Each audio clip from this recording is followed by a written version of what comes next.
Boa noite, seja bem-vindo a mais um encontro nosso no 7 às 7, 7 minutos às 7 da noite. Hoje nós vamos encerrar esta semana concluindo as reflexões ligadas ao sacerdócio universal dos crentes, cobrindo uma segunda área de atuação essencial ministerial na vida da igreja, que é a área do discipulado. Veja que a sequência do que nós estamos apresentando aqui não é uma sequência de importância, né? Todas estas áreas são importantes. Nós seguimos uma sequência lógica. Primeira, é preciso haver um envio para que o evangelho comece a produzir frutos na vida da igreja e a igreja nasce onde ela não está. E esses dois primeiros estão ligados diretamente ao sacerdócio universal. Uma vez que ocorre esta aproximação, esse envio, nós temos, portanto, a tarefa do discipulado, que é essencial na vida da igreja. A vida cristã é essencialmente uma vida de discipulado. O que é o discipulado? Normalmente nós associamos discipulado com uma prática de catequização, ou seja, de doutrinação de alguns ensinos bíblicos. E é verdade que o verdadeiro discipulado tem um conteúdo de fé que precisa ser comunicado, mas não é exclusivamente isso, nem mesmo prioritariamente isso. A instrumentalidade da teologia e da fé é que é a importância. A doutrina, o bom ensino bíblico serve como instrumento para produzir seguidores de Cristo.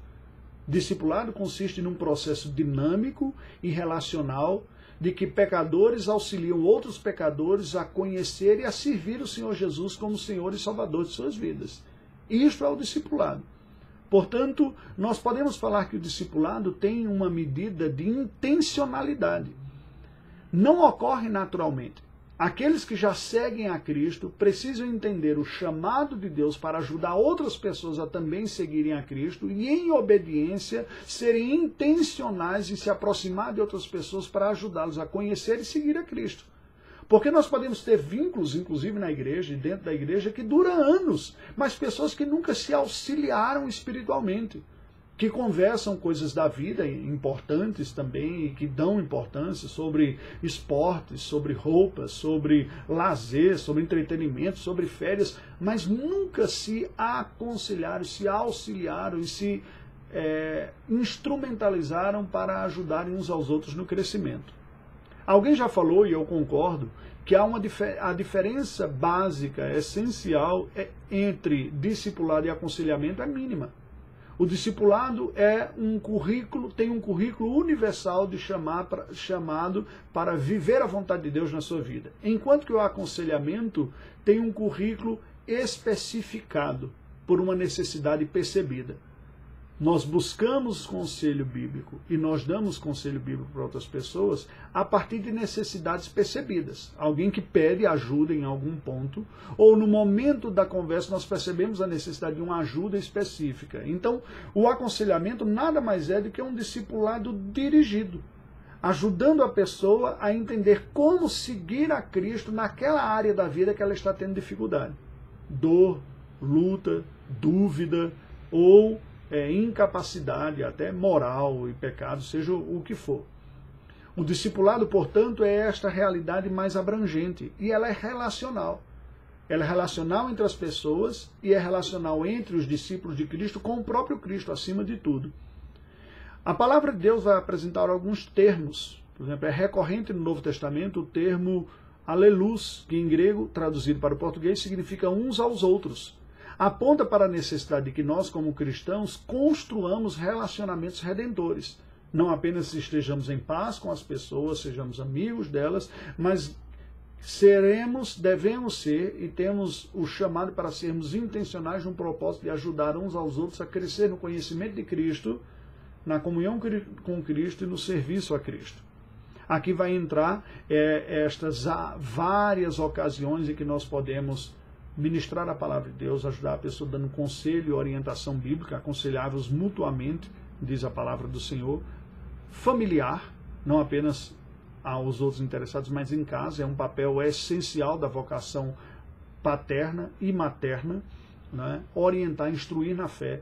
A palavra de Deus fala em inúmeras ocasiões de que os pais devem inculcar nos seus filhos esta instrução, Paulo, escrevendo a Timóteo, fala de que ele sabe as Sagradas Letras desde a infância.